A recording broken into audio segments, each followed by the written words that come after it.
The cold crept up on her slowly, like a November shadow, seeping through the cracks in the once sturdy walls of their shared world.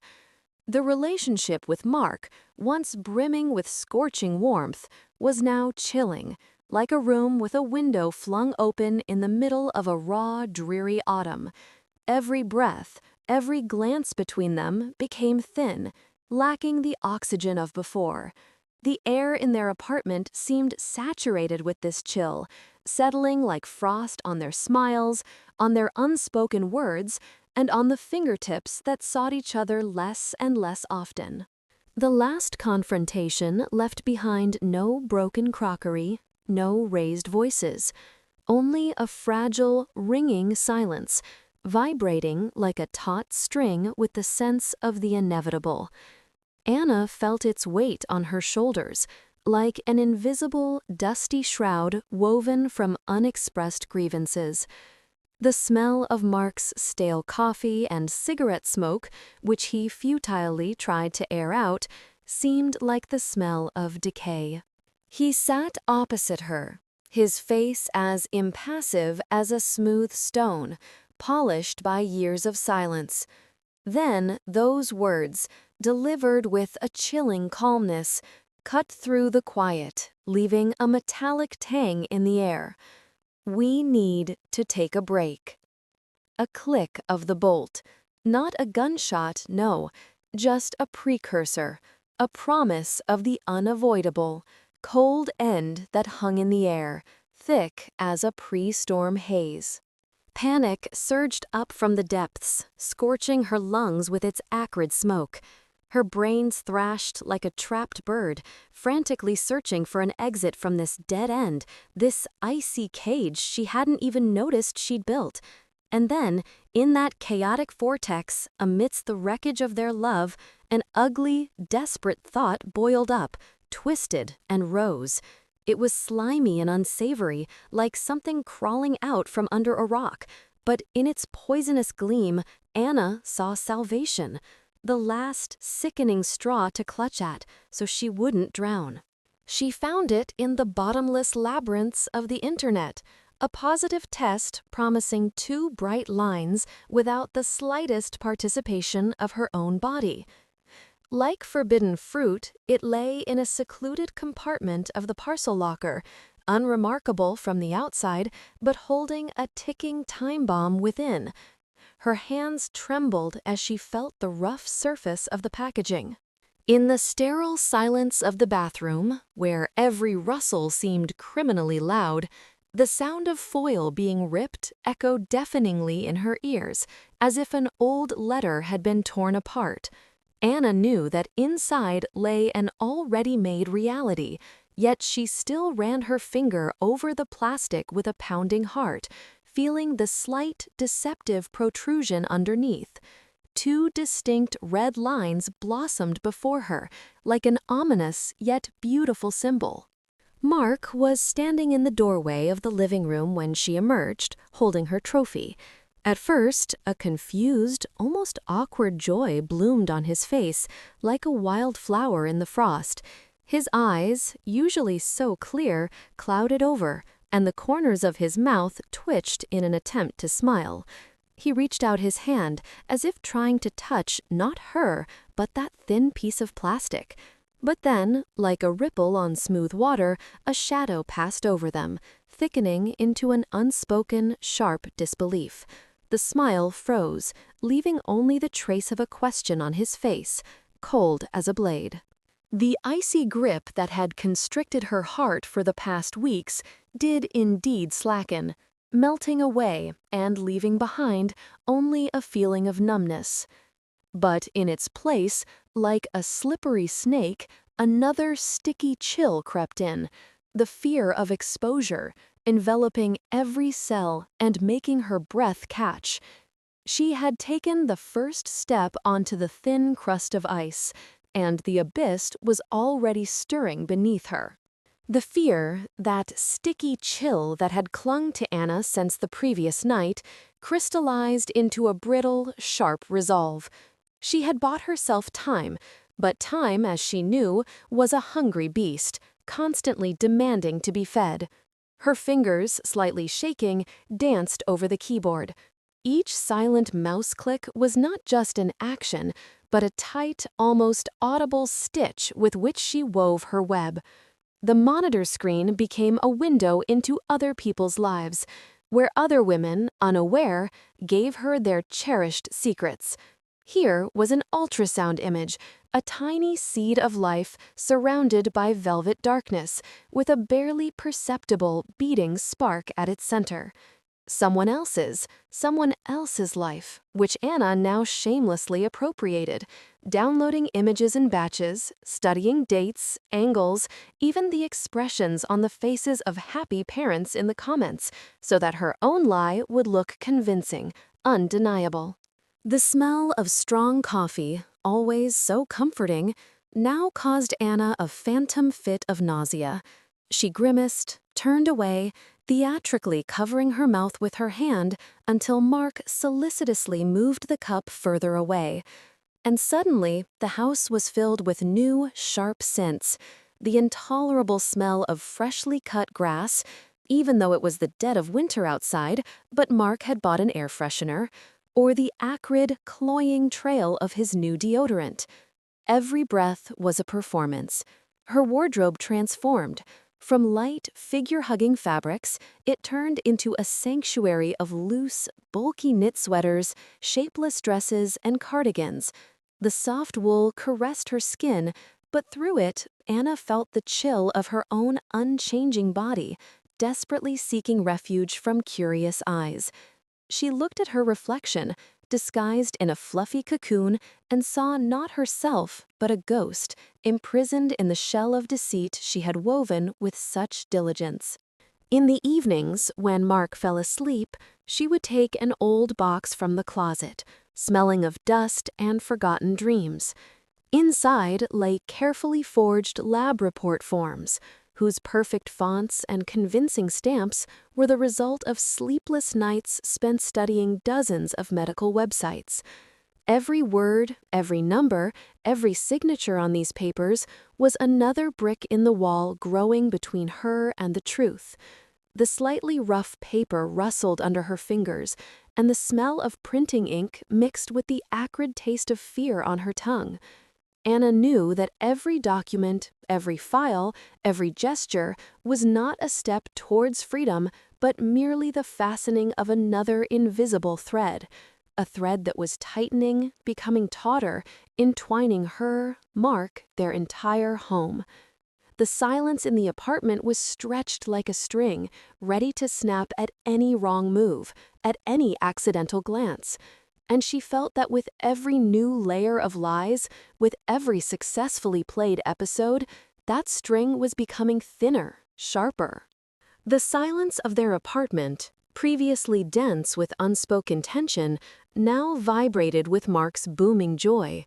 His touches, once only a casual outline, turned into a dense, enveloping fabric that never let go. He stroked her hair at breakfast. His palm felt like a soft but inevitable press on her lower back as they walked down the hall.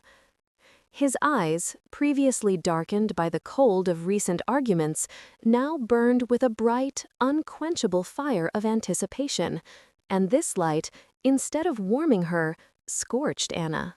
He spoke of the nursery, how he would paint the walls a delicate shade of mint cream, of the small crib of light wood that would smell of fresh shavings and promise.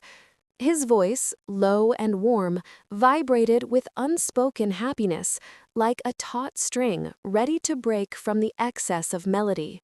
These words, intended to wrap her in warmth and security, instead tightened around her, turning into golden threads that wove into an ornate yet absolutely impenetrable lattice.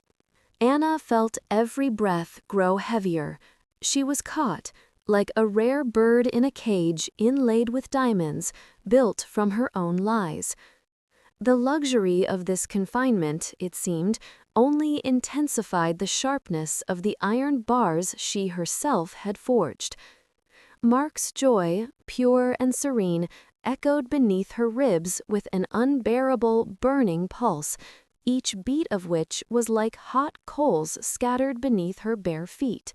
She wanted to run, to shake off this suffocating, precious weight, but where? All paths were locked, and the key, long discarded, was lost in the bottomless abyss of her own fabricated story. The golden cage, lovingly woven by Mark from his desired care, suddenly showed a visible crack when Galina Petrovna appeared in the doorway. His mother. The air in the living room, recently cloyingly sweet with intrusive well-being, immediately thickened, becoming almost palpable and viscous. Galina Petrovna, a former nurse with 50 years of experience, carried a subtle but distinct aroma of the pharmacy and hospital corridor, a smell Anna now hated with all her soul. Her gaze, accustomed to diagnoses and abnormalities, swept over Anna like a sharp, honed scalpel. It didn't cut painfully, but its cold touch promised a deep, precise incision. She nodded, stretching her lips into an almost perfect smile, but her eyes remained motionless, like those of a predator tracking prey. "Well, my dear, how are you feeling?" Galina Petrovna's voice was warm, enveloping like a wool blanket, but Anna caught a thin steel wire in its depth. "I heard you changed doctors. Mark told me you're with Stepanov now, right? But you used to praise Petrova so much. Remember? You said you'd only go to her. Did something happen?" Each word, seemingly innocent, fell upon Anna's nerves like an icy drop seeping through the ceiling. She felt hundreds of tiny needles dance under her skin, and her throat suddenly became dry, rough. She stammered, trying to recall which legend she had told Mark and which one she had told his mother, and hit an invisible wall. Galina Petrovna didn't move. She just slightly tilted her head, and her gaze grew sharper, burning through Anna. "Ah, well, yes, now I remember. You said Petrova had left, but to me, for some reason, it seemed she just returned from vacation last month and was taking patients as usual." In her voice, still wrapped in the silk of feigned concern, a metallic clang emerged, clean and merciless, like the click of a safety catch. A shiver ran down Anna's spine. The hunt had begun, and she was the prey. His mother, with her keen ex-nurse's eye, had already sown the seeds of doubt, but the real trap was Mark. His voice, thick with anticipation, enveloped Anna like a scarf pulled too tightly. "I booked an appointment for tomorrow," he announced, and in those words sounded a triumphant song that made Anna's mouth go dry. "Can you imagine? We'll hear the heartbeat. Ours." The walls of the living room, once covered in cozy, intricate wallpaper, now pressed in, like giant palms squeezing around her. The air in the room thickened, taking on the metallic tang of fear mixed with the smell of old wood and dust that had gone unnoticed before. Every rustle outside the window, every creak of the floor seemed part of a conspiracy, bringing the inevitable closer. "Tomorrow?" Anna exhaled, and her own voice sounded alien, fragile, ready to crumble into dust. "So fast? I don't think that's a good idea." Mark frowned, his shining eyes darkening as if ink had been splashed into them. "Why not? The sooner the better. I can't wait anymore, Anna." His hand reached for her stomach, and that touch, once promising protection, now felt like a cold brand, burning through her clothes and skin. Anna instinctively tensed, but immediately relaxed, afraid to give herself away. Her mind began a hysterical dance, throwing out fragments of possible excuses. I suddenly have stomach issues. I didn't sleep all night. And I feel a cold coming on. We don't want to risk the baby, do we?" The words flew out like dry leaves, rustling and meaningless, unable to drown out the clamor in her own head. Mark looked at her, and in his gaze, through the worry, a new, unfamiliar firmness emerged. Something wrong with your stomach? Maybe we should see a doctor then. And a cold. We can postpone the ultrasound for a couple of days, but not for long, Anna. We have to be sure everything is okay. His voice, usually soft, now had a hard, unyielding core that made her uneasy. She felt his care turning into a steel chain, each loop gripping her tighter. The clock on the mantelpiece, antique with a bronze pendulum, suddenly stopped being just a measure of time. Its tick-tock, previously unnoticed, now beat a rhythm like a sledgehammer striking a concrete wall, counting down the last moments before the inevitable end. Each beat pulsed in her temples, filling the room with the smell of doom and inevitability. She was on the edge of a cliff, and every second pulled her down with terrifying force. A desperate thought, not yet fully formed but already burning, began to stir in the depths of her consciousness. The air in the apartment became thick, oppressive. Every breath felt like a struggle. Mark had already scheduled a new ultrasound. His voice on the phone rang with anticipation, and that anticipation was a noose tightening around Anna's neck. She knew there was no more time. No invented sickness, no urgent matters would postpone what was about to happen. She looked in the mirror at her pale face, distorted by fear. It was time for a new, final lie, the cruelest and most irreversible one.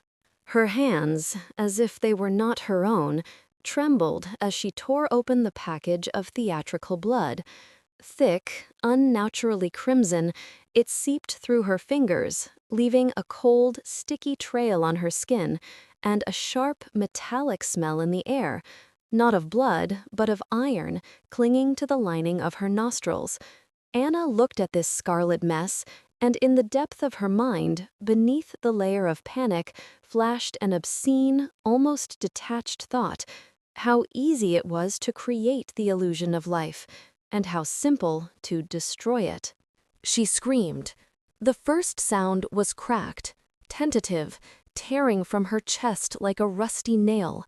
Then it intensified, turning into a muffled, suffocating moan that Anna tried to imbue with genuine pain.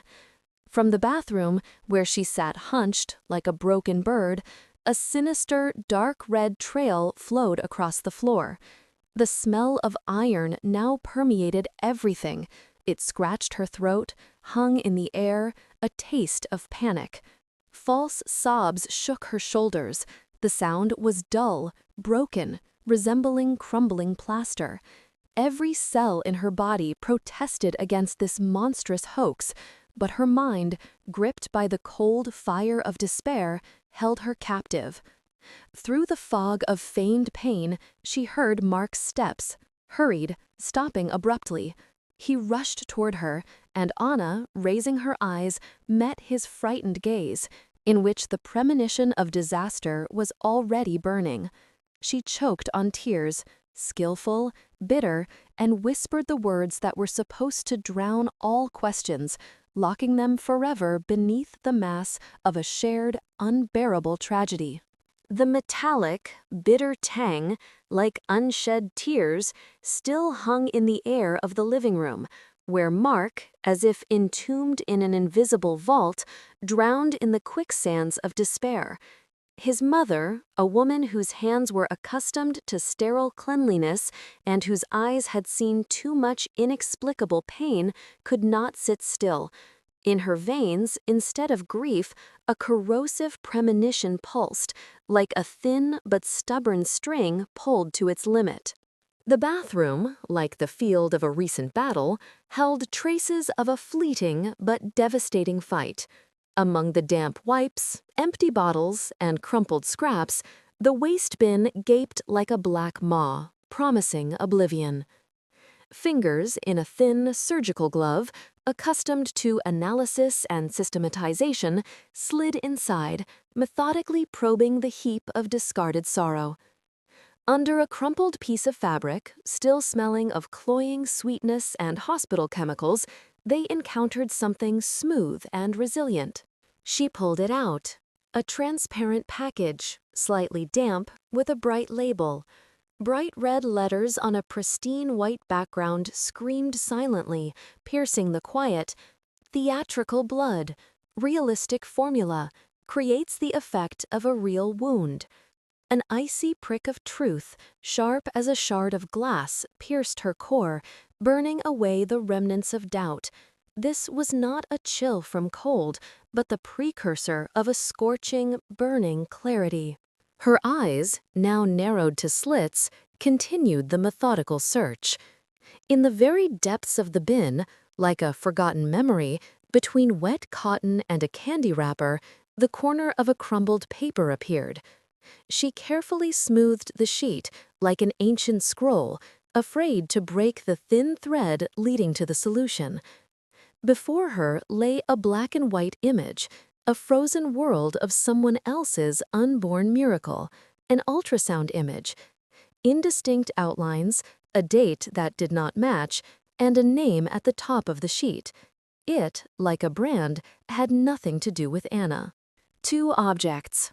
A package of fake blood, a thrown challenge in the face of common sense, and a crumpled sheet that should have been proof of life, but became just another cold sentence. Suspicions that had previously wandered as shadows in the back corners of the mind now lined up in an impenetrable formation, marching to the rhythm of relentless certainty. The metallic taste in her mouth was no longer from blood, but from the iron, undeniable truth, cold as steel. Every fiber of her being knew this was a lie, from the beginning to the very end. Her gaze, frozen and heavy, turned toward the room where Mark lay, crushed by grief woven from someone else's deceit. He didn't know yet that his world was only a set piece in this monstrous play, but he soon would. Mark was already waiting when Anna entered the living room. The air here was not just still, it felt like molten lead, dense and acrid. Mark's face, usually lively and open, now seemed carved from obsidian, a rigid mask through which no flicker of former feeling could break. His eyes, usually warm, were now black, bottomless wells in which all hope drowned. On the polished surface of the coffee table, like a bloody snail, lay the crumpled wrapper of theatrical blood, a treacherously bright red. Next to it, like a yellowed leaf of dead hope, rested a crumpled printout, the ultrasound image. Not her image, not their date, someone else's lines, someone else's shadows, someone else's lie, shouted silently and deafeningly. Anna's breath caught somewhere between her ribs, becoming a hissing, torn sound that immediately dissolved into the viscous, suffocating silence. Every inhale was an immense effort. The air felt so thin that her lungs began to burn, finding no saving coolness. This silence was not the absence of sound, but its excess. The roar of collapsing walls, the tearing fabric of her life, the screech of the lock turning on her golden cage. Mark did not utter a single word. His gaze, sharp as a honed shard of ice, pierced her, stripping away layer after layer all the carefully constructed coverings. Words were unnecessary. Every item on the table, every fold of the wrapper, every blurry line on the printout, they all spoke for him, exposing, accusing, condemning. The silence weighed down, enveloped, penetrated beneath her skin, making her eardrums vibrate from the unbearable pressure. It was colder than the December wind, sharper than any knife, penetrating directly into the heart. Anna felt the phantom taste of burnt dust and bitterness on her tongue, the acrid smell of deceit that now filled every corner of the room, settling on the furniture, on the clothes, on herself. Her magnificent, desperate tapestry of lies, woven from threads of hope and fear, was unraveling with terrifying speed. Every thread snapped with a click, revealing a gaping, ugly emptiness beneath. She had nowhere to run, nowhere to hide from this soundless, all-consuming truth that hung between them, heavy and undeniable, ready to bury everything.